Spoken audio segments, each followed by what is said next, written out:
برادران ملت اسلامی، السلام علیکم ورحمۃ اللہ وبرکاتہ۔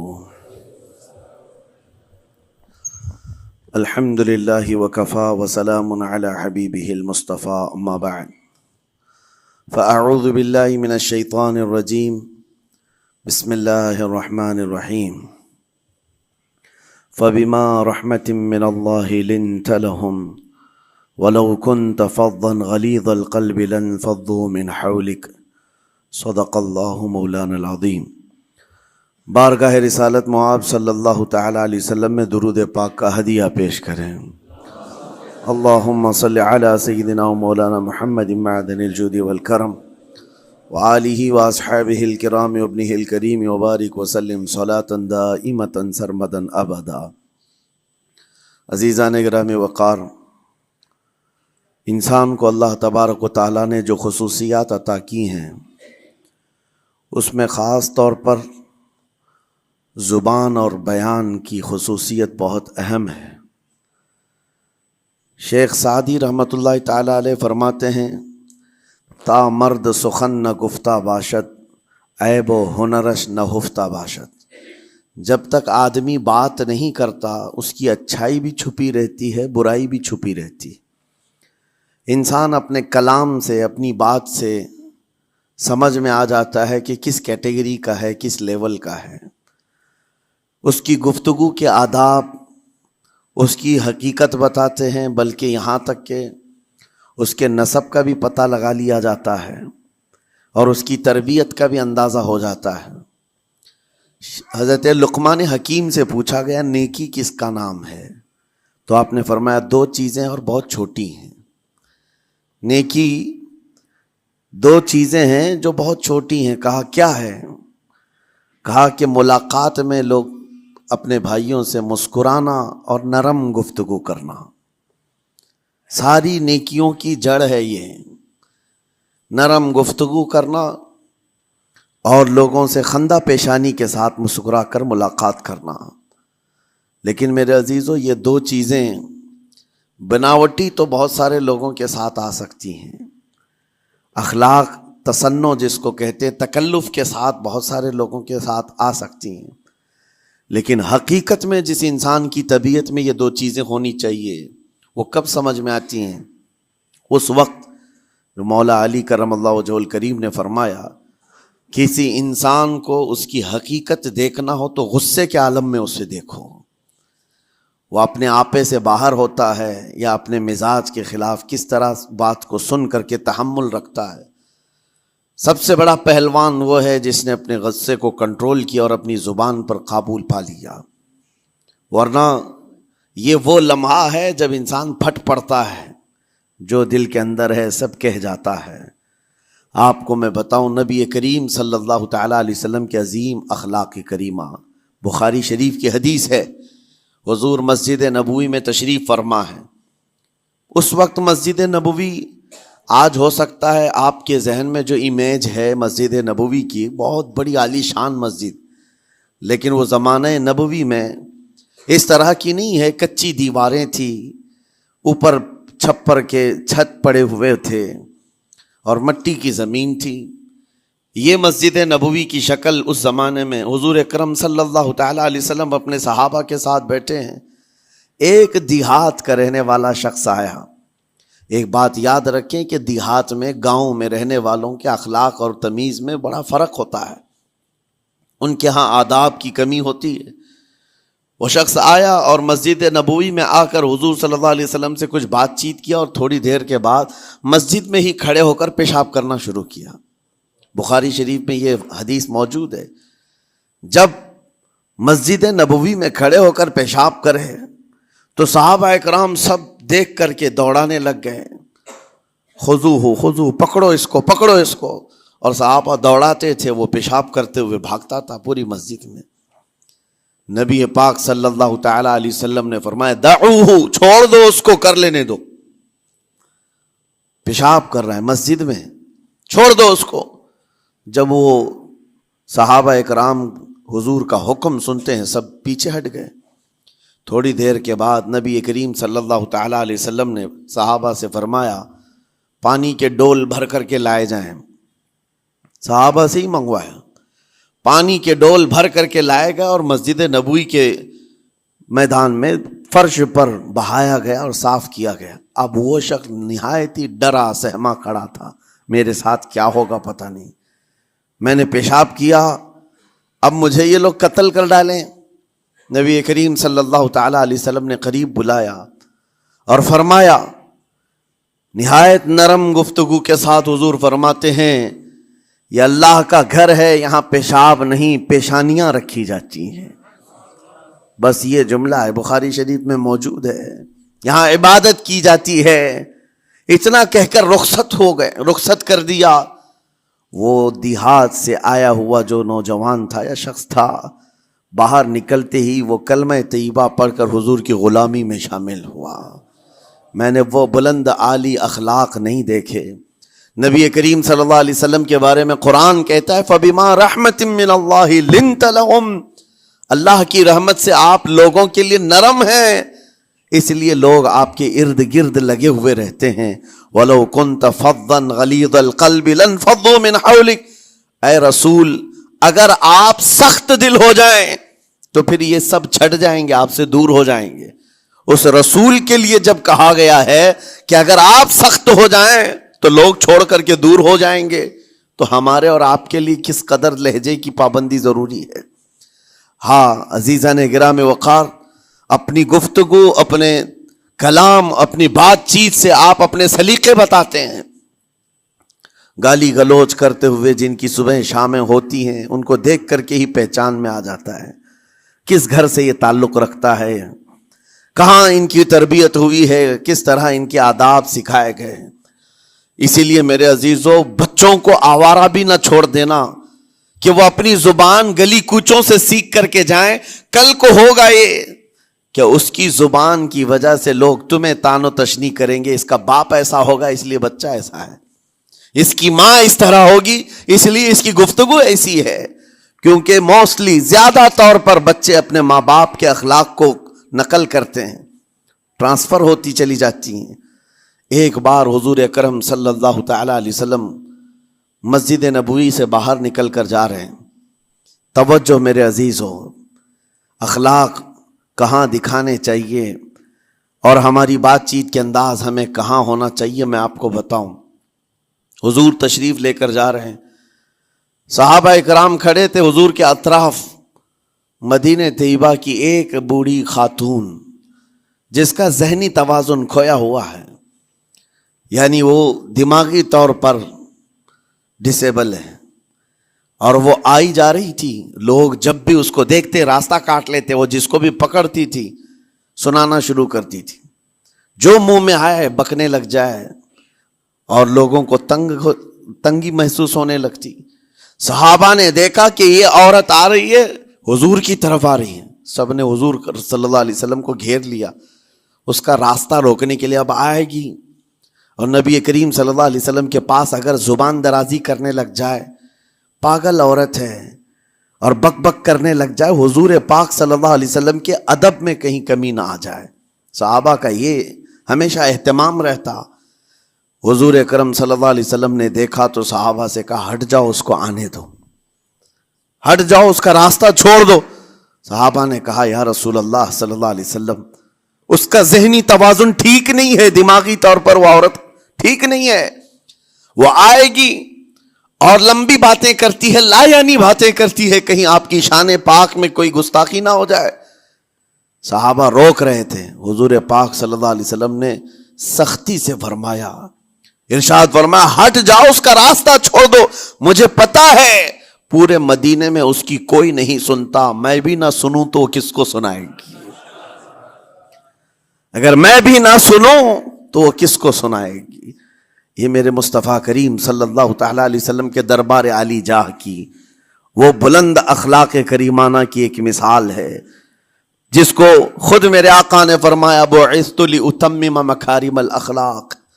عزیزان گرامی وقار، لوگوں کے آج حالات ایسے ہیں کہ اچھے لوگوں کے ساتھ اخلاق الگ دکھائے جاتے ہیں، چھوٹے لوگوں کے ساتھ اخلاق الگ دکھائے جاتے ہیں، سٹیٹس کا آدمی ہو تو اس کے ساتھ ملنے کے طریقے الگ ہیں، اور غریب کوئی آ جائے، فقیر کوئی آ جائے تو اس سے ملنے کا انداز الگ ہو جائے.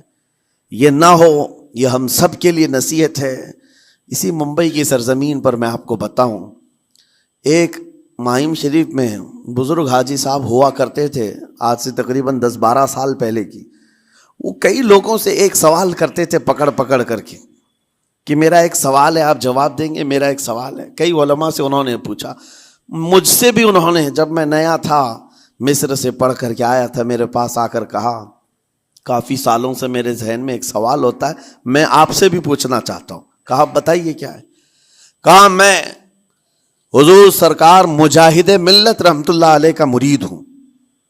علامہ حبیب الرحمن مجاہد ملت، رئیس اعظم اڑیسہ، جن کے خدمات جلیلہ آج ہو سکتا ہے نئی جنریشن کو نہ معلوم ہو.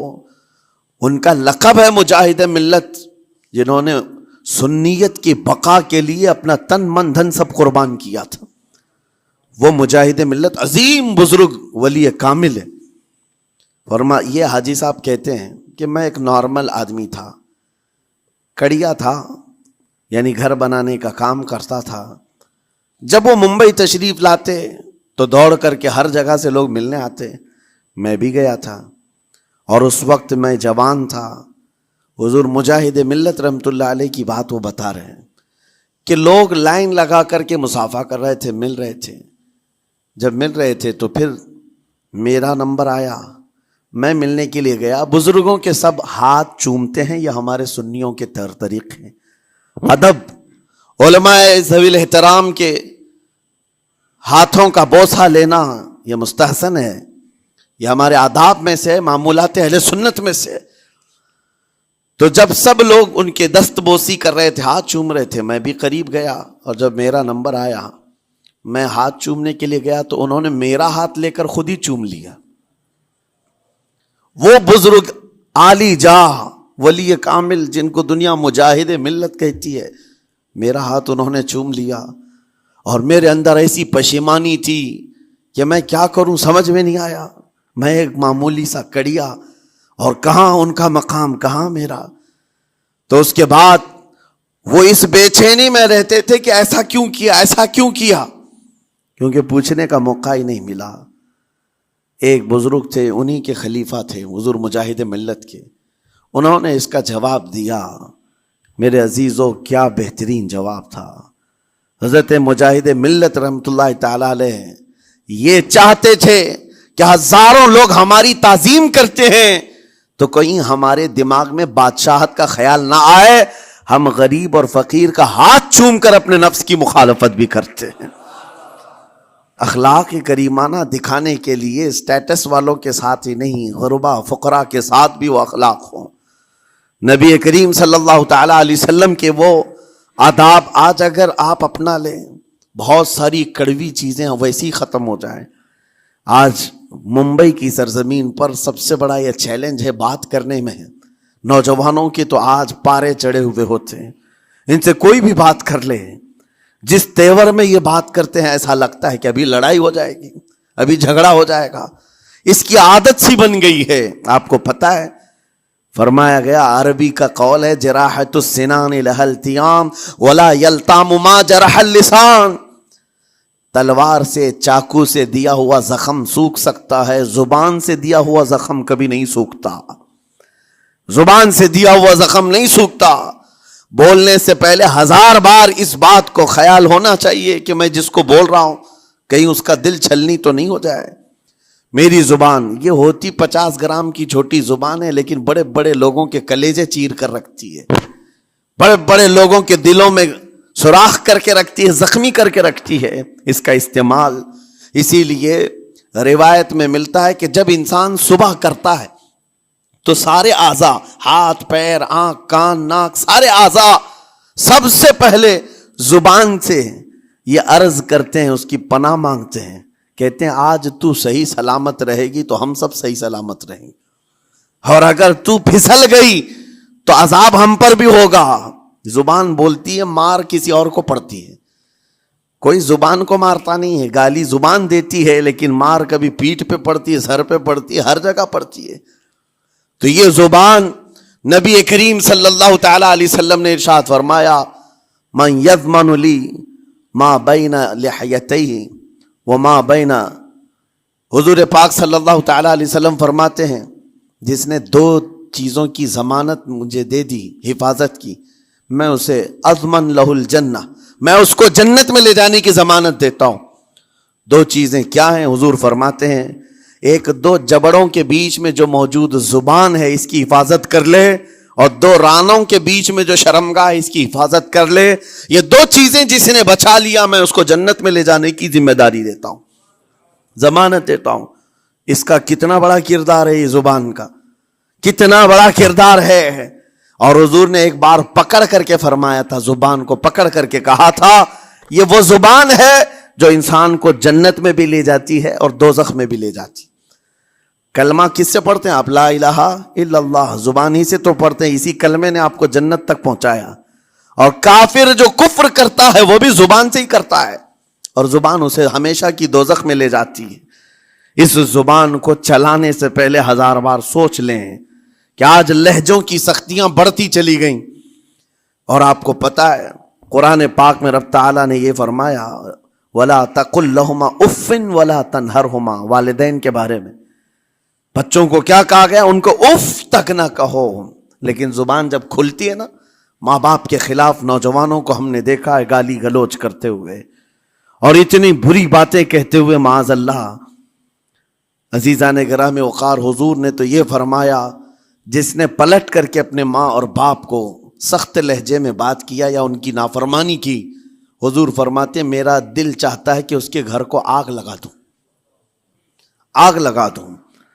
اس لیے اس بات کو ہمیشہ یاد رکھیں، تمہارے لہجے کی سختیاں کسی کو زخمی کر دیں تو آخرت خراب ہو جائے گی، آخرت خراب ہو جائے گی۔ حضرت علقمہ رضی اللہ تعالیٰ عنہ حضور کے صحابی ہیں، حضور صلی اللہ علیہ وسلم کے صحابی ہیں۔ آخری وقت آ گیا تھا لیکن زبان نہیں کھلتی تھی۔ حضور پاک صلی اللہ علیہ وسلم کے پاس سفارش لائی گئی کہ آپ کے وہ ساتھی ہیں انتقال کر رہے ہیں لیکن زبان پر کلمہ بھی نہیں آتا۔ حضور تشریف لائے، دیکھا، پوچھا گھر میں ان کے کون کون ہے؟ کہا بیوی ہے اور ماں ہے۔ ماں کو بلایا اور کہا علقمہ کے بارے میں کیا کہتی ہو، کیسا تھا ہے؟ کہا بہت اچھا، پرہیزگار، عبادت گزار، سارے نیکوکاریاں اس کے اندر ہیں۔ تو پھر حضور نے پوچھا اچھا یہ بہت نیک تھا، تم بھی اس سے راضی ہو کہ نہیں ہو؟ ماں نے کہا میں نہیں راضی ہوں، میں راضی نہیں ہوں۔ کہا کیوں، وجہ کیا ہے؟ کہا یا رسول اللہ میرا اکلوتا بیٹا، میرا تنہا بیٹا تھا، بڑی محبتوں کے ساتھ اس کو پالا تھا، اور جب میں نے اس کی شادی کی اپنی بیوی کو لایا، اور جب بیوی گھر پر آ گئی تو میری بات کو ہلکے میں لیتا، اپنی بیوی کی بات کو فوقیت دیتا، ترجیح دیتا۔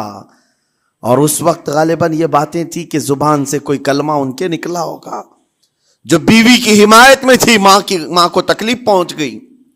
کہا میرا دل گوارا نہیں کرتا، میں اس سے راضی نہیں ہوں، باقی وہ بہت نیک بندہ ہے، بہت اچھا ہے۔ حضور نے فرمایا دیکھو زندگی کے آخری پڑاؤ پر آ چکا ہے، روح نکلنے کو ہے، معاف کر دو۔ وہ بھی صحابیہ تھی، انہوں نے کہا آقا آپ کا حکم ہے یا مشورہ ہے؟ اگر حکم ہے تو پھر ماننا ہے۔ حضور نے فرمایا نہیں، حکم نہیں، مشورہ ہے۔ کہا مشورہ ہے تو پھر دل نہیں چاہتا، دل نہیں چاہتا۔ حضور نے فرمایا صحابہ سے کہ لکڑیاں جمع کرو، آگ لگاؤ اور انہیں اٹھاؤ، آگ میں ڈال دو۔ آگ دہکائی گئی تو ماں کی ظاہر سی بات ہے ممتا بے چین ہو گئی۔ کہا ان کو میرے سامنے آگ میں ڈالیں گے؟ کہا ہاں، اس سے بہتر ہے کہ وہاں جلے گا، یہاں جلے۔ وہ ماں کہتی آقا آپ گواہ ہو جائیں، میں اپنے بیٹے کو معاف کرتی ہوں۔ ادھر معاف کیا، ان کی زبان پر کلمہ طیبہ جاری ہوا۔ میرے عزیزو یہ بتانا مقصود اس لیے ہے کہ زبان سے دیے ہوئے زخم خواہ والدین کو ہو، یہ معمولی نہیں ہوتے۔ ہو سکتا ہے آخری وقت تمہاری زبان بند ہو جائے اور کلمہ طیبہ بھی نہ جاری ہو، زبان کھلنے بھی نہ لگے، یہ حالات آ جائیں گے۔ اس لیے اپنی زبان کا کنٹرول برقرار رکھو، کس سے کیا کہنا ہے۔ ابھی میں اس کا دوسرا پارٹ بھی بتاتا ہوں زبان کے استعمال کا۔ یہ نرمی لہجے کے اندر ہونا بہت ضروری ہے، لیکن کچھ جگہوں پر سختی کی اجازت ہے، لیکن وہ مقامات الگ ہیں۔ نرم لہجہ حضور پاک صلی اللہ تعالی علیہ وسلم کے فرامین میں سے ہے۔ ایک بات بڑی، بغداد مقدسہ میں نے ایک ولی پاک کی زیارت کی، ان کے آستانے پر بھی میں ابھی بیان کیا تھا۔ حضرت بہلول دانا مجذوب بزرگ تھے، اور بغداد کی گلیوں میں کہیں پر بھی بیٹھ جاتے تھے، اور جو جانکار تھے وہ سمجھتے تھے یہ اللہ والا بندہ ہے۔ مجذوب کس کو کہتے ہیں؟ جس کی یاد الہی میں عقل فنا ہو گئی، ختم ہو گئی، اللہ کے ذکر میں اور اللہ کی یاد میں اپنے آپ کو فنا کر دیا ہے، اس کے اوپر شریعت کا قلم نہیں۔ ظاہر سی بات ہے شریعت کے سارے احکام اس پر ہیں جس کی عقل سلامت ہے۔ عاقل ہو، بالغ ہو تو نماز فرض ہے نا، عقل ہی نہیں ہے تو وہ مجذوب ان اولیاء کو کہتے ہیں۔ لیکن ان کے بارے میں حدیث میں ہے، اللہ کے نبی نے فرمایا وہ ایسے بندے ہیں کہ اگر اللہ کو قسم دے دیں کسی بات کی، اللہ ان کی قسم پوری کرتا ہے۔ وہ بہلول دانا بیٹھے ہوئے تھے، بغداد کا ایک مشہور تاجر تھا، لیکن خستہ حال تھا، بہت نقصان اٹھا چکا تھا، خسارے میں چل رہا تھا، بزنس پورا لاس میں، اور وہ پریشان حال بہلول دانا کے پاس آیا، گڑ گڑایا، کہا کہ حضور مجھے بچا لیں، رحم کر لیں، میں تاجر ہوں، لٹ گیا ہوں، لاس میں ہوں، کچھ آپ فرما دیں، میں کیسے اس بھنور سے نکلوں؟ بہلول دانا نے دیکھا، کہا ٹھیک ہے، کچھ پیسے بچے ہیں؟ کہا ہاں ہے، وہ بس اتنا سرمایہ ہے کہ مال لیتا ہوں پھر بیچ دیتا ہوں، نفع نہیں ہوتا۔ بہلول دانا نے کہا ایک کام کر، کالا کپڑا جتنا ملتا ہے سب خرید لے، پورے شہر سے کالا کپڑا جہاں جہاں مل جائے سب لے کر اسٹاک کر لے۔ کہا جی حضور آپ نے جیسا فرمایا۔ گیا، جتنا سرمایہ تھا سب لگا دیا، کالا کپڑا خرید کر ایک جگہ اسٹاک کر دیا۔ اللہ والے کا حکم تھا، لیکن ہوا یہ کہ بغداد کا معمول تھا، 8 دن گزرے نہیں تھے کہ وہاں وقت کے حاکم کا انتقال ہوا، اور جب حاکم کا انتقال ہوتا تو شہر کے جتنے بڑے لوگ ہوتے، رئیس لوگ، وہ اس کے سوگ میں، اس کے غم میں کالا کپڑا پہنتے تھے، اور کالا کپڑا سوائے اس تاجر کے کسی کے پاس نہیں تھا، اور سارے بڑے لوگ پیسوں سے اس کے پاس کالا کپڑا خریدنے آئے، یہ منہ بولے قیمت پر، جیسے تیسے جتنی قیمت پر بولے سب خرید کر لے جاتے، اور پل بھر میں ایک دن کے اندر وہ بہت بڑا کروڑ پتی بن گئے، بہت مال آ گیا۔ یہ بات یاد رکھیں، اللہ مال دیتا ہے، اس کے بعد پھر آزمائش بھی ہوتی ہے۔ مال اتنا آ گیا، اب لے کر کے مستیاں تھیں، چند دن گزرے، ظاہر سی بات ہے مال کو بڑھانے کی تمنا ہر ایک کی ہوتی ہے، کوئی یہاں پر اینڈ کرنے والا نہیں ہے دنیا میں، چاہے اس کا بزنس اربوں پر بھی پہنچ جائے، اسے آگے پہنچنا ہے۔ چند دن گزرے تھے، 8-10 دن، پھر آیا حضرت بہلول دانا کو ڈھونڈتے ہوئے، ایک جگہ میدان میں یہ مجذوب بزرگ بیٹھے مل گئے، آیا اور کہا او دیوانے بتا اب کیا خریدوں، پیسہ بہت ہے ابھی میرے پاس، بتا دیوانے اب کیا خریدوں؟ انہوں نے دیکھا، کہا کہ لہجہ تو بدلا ہوا ہے، پیسہ بہت زیادہ تھا، کہا کہ ٹھیک ہے کوئی بات نہیں، اللہ والوں کو ان سب چیزوں سے کوئی لینا دینا نہیں۔ آپ نے کہا مال جتنا ہے تیرے پاس سب لے کر کے خربوز خرید لے، تربوز خرید لے، جس کو کلنگڑ کہتے ہیں، تربوز پورے خرید لے۔ اس نے کروڑوں کی جائیداد پورے تربوزوں میں لگا تھی، سب تربوز خرید کر سٹاک کر دیا ایک جگہ، اور اس کے گمان میں یہی تھا کہ چند دن گزریں گے، کوئی ایسا ہی حادثہ ہوگا جب تربوز منہ مانگی قیمت پہ لوگ خریدیں گے اور میں بیچوں گا۔ پورا مال تربوز میں لگایا، 2 دن 4 دن 6 دن 8 دن گزرے، کوئی حادثہ نہیں، ادھر تو تربوز سڑنے لگ گئے، وہ تو زیادہ دن سٹاک نہیں کیے جا سکتے، سڑن شروع ہو گئی، پھر تھوڑے دنوں کے بعد پورے کے پورے سڑ گئے، کروڑوں کا مال تربوز میں سڑ کے چلا گیا، وہ کچھ بھی نہیں سکا، کچھ نہیں کر سکا، واپس چیختا چلاتا اسی حالت میں آیا، پہلے سے بھی زیادہ بدتر حالت میں میں آ گیا ہوں، دوڑتے ہوئے آیا، حضرت بہلول دانا کو ڈھونڈتے ہوئے، کہاں ہیں؟ وہ اسی جگہ بیٹھے ہوئے مٹی میں بیٹھے رہتے تھے، قریب آیا اور کہنے لگا کہ آپ نے میرے ساتھ ایسا کیوں کیا بہلول؟ بہلول دانا نے کہا کیا ہوا؟ کہا میں تو لٹ گیا، تربوز میں پیسے لگائے آپ کی وجہ سے اور پورے سڑ گئے۔ بہلول دانا نے کہا میں نے تو کچھ نہیں کیا، پہلے تو تجھے نفع ملا تھا وہ تیرے لہجے کی وجہ سے، اب خسارہ ہوا ہے تیرے لہجے کی وجہ سے۔ پہلے جو آیا تھا بات کرنے کے لیے اس وقت تیری تمیز الگ تھی، تیری تہذیب الگ تھی، اخلاق الگ تھی، گڑ گڑا کر کہا تھا کہ میں لٹ گیا ہوں آپ رحم کر دیں۔ دوسری بار آ کر کے کیا کہا؟ او دیوانے بتا کیا خریدوں؟ لہجہ بدل گیا تو پوری حیثیت بدل گئی۔ زبان ہماری اونچائی پر بھی لے جاتی ہے اور نیچے بھی لے آتی ہے۔ اس بات کو ہمیشہ ملحوظ رکھیں کہ اس زبان سے بہت سارے لوگ نفع بھی اٹھاتے ہیں، بہت سارے لوگوں کو نقصان بھی ہوتا ہے۔ لیکن ساتھ میں یہ بات بھی عرض کروں، نرم گفتگو کرنے کا عادی ہر ایک کو ہونا چاہیے، نرم گفتگو کرنے کا عادی ہر ایک کو ہونا چاہیے، اس کی نیکیوں کی علامت ہے، اس کے اخلاق کی علامت ہے۔ لیکن ساتھ میں امام شافعی رحمۃ اللہ تعالی علیہ نے یہ بھی فرمایا، چاہے جتنی بھی نرم طبیعت ہو انسان کی، اللہ اور اس کے رسول کے لیے غیرت ہونی چاہیے۔ اللہ اس کے رسول کے خلاف بات سنے تو پھر نرم لہجے کا استعمال نہ کرے، پھر وہ بزدلی کہلائے گی، وہ بزدلی کہلائے گی۔ آج میں ایک بات یہ بھی بتا دوں، بہت سارے لوگ یہ سمجھتے بھی ہیں، ابھی چند دن قبل میں ماررہ مطہرہ میں بیان کیا اخلاق کے، اولیاء اکرام کے مذہب و مسلک پر، اور پچھلے 15 سالوں سے میں نے بہت سارے خطابات کیے ہیں اخلاق پر، معاشرے کی برائیوں پر، لیکن ابھی چونکہ چند دنوں میں جلسے پروگرام بہت سارے ہو گئے اور عظمت ناموس رسالت پر زیادہ گفتگو ہونے لگی تو لوگوں میں ایک امیج الگ بیٹھی ہوئی ہے۔ اور ابھی ہم نے اخلاق حسنہ پر گفتگو کیا کی 8 دن پہلے، ایک بزرگ نے مجھ سے پوچھا ایسی بھی تقریر کرتے ہیں آپ ایسی بھی تقریر کرتے ہیں، یعنی نرم گفتگو بھی کرتے ہیں؟ مطلب یہ ہے کہ ہماری امیج ایسی بنا کر رکھیں کہ ہم ہر وقت چلاتے ہی رہتے ہیں، ہر وقت للکارتے ہی رہتے ہیں۔ میرے عزیزوں، میں یہاں پیغام دینا چاہتا ہوں، ہم قرآن کے اس آیت پر عمل کرنا چاہتے ہیں جو مولا نے فرمایا اشداء علی الکفار رحماء بینہم، مومنین کی شان ہے، صحابہ کی شان ہے، وہ کافروں پر سخت ہوا کرتے ہیں اور مومنوں کے لیے نرم دل ہوا کرتے ہیں۔ زبان کی نرمی ایمان والوں کے لیے ہے، زبان کی نرمی محبت مصطفیٰ کے لیے ہے، عاشقان مصطفیٰ کے لیے ہے، ساتھ میں زبان کی سختی کفار و مشرکین کے لیے ہے، گستاخان رسول کے لیے ہے۔ اور اگر یہ چیز نہیں آئی تو پھر آپ سمجھ لیں نیک اس وقت نہیں کہلائے گا آدمی۔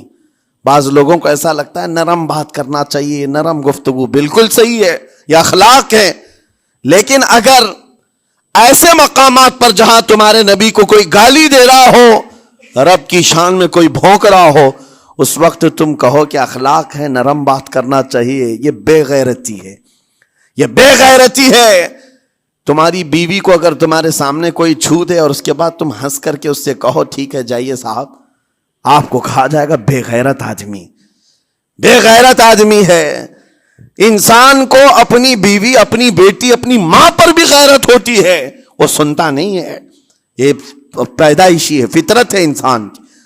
اور مومن کی شان یہ ہے سب سے بڑی غیرت اس کے لیے اللہ اور اس کے رسول کے لیے ہوا کرتی ہے، اللہ اور اس کے رسول کے لیے۔ ماں اور باپ کو گالیاں ایک وقت میں برداشت کر بھی لے جائے، لیکن اللہ اور اس کے رسول کی شان میں وہ ہرگز برداشت نہ کرے، یہ ایمان کی علامتوں میں سے ہے۔ بہرحال میں نے زبان کے دونوں استعمال آپ کو بتائے، سخت لہجے بھی ہیں، نرم لہجے بھی ہیں، لیکن جب آپ کا پالا کسی گستاخ سے نہ پڑے تو ہمیشہ نرم گفتگو کرنے کے عادی بنے۔ مومنین میں نرم لہجے کا اختیار ہمیشہ رہے، اس سے اخلاق آپ کے بتائے دکھائے جاتے ہیں، اس سے آپ کے اخلاق معلوم ہوتے ہیں، ساتھ ہی معاشرے میں نرمی اور محبت کا ماحول بھی قائم ہوتا ہے۔ ڈانٹنے کے طریقے بھی میں آپ کو بتاؤں، میرے والد اگرامی فرمایا کرتے تھے، حضور حافظ ملت رحمت اللہ علیہ جو الجامعۃ الاشرفیہ مبارک پور کے بانی ہیں اور بڑے محدث جنہوں نے ایک نہیں ہزاروں عالم پیدا کیے، اس ہندوستان کی بات کر رہا ہوں، حافظ ملت رحمۃ اللہ علیہ پوری بخاری شریف پڑھاتے تھے، تقریباً 40 سال تک انہوں نے پڑھایا بخاری شریف. میرے والد ان کے شاگرد ہیں. فرماتے ہیں جب وہ بہت زیادہ ناراض ہو جاتے کسی سے، ڈانٹنا ہوتا، ہر استاد بچے کو ڈانٹتا ہے، کبھی کچھ بچہ نافرمانی کر جائے یا مزاج کے خلاف بات کرے تو استاد ڈانٹتا ہے. تو حافظ ملت رحمۃ اللہ علیہ اگر کسی شاگرد کو ڈانٹتے بھی غصے میں تو کہتے ہیں اے جنتی کیا کر رہا ہے. کہتے ہیں اگر یہ جملہ قبول بھی ہو جائے تو بچہ جنتی ہو جائے. لہجے کی یہ استعمالات اولیاء سے سیکھو میرے عزیزو. غصے پر کنٹرول اس وقت تمہارے اخلاق معلوم ہوتے ہیں جب تمہارا غصہ عروج پر ہوتا ہے، اس وقت تمہاری حقیقت لوگوں کے سامنے آتی ہے.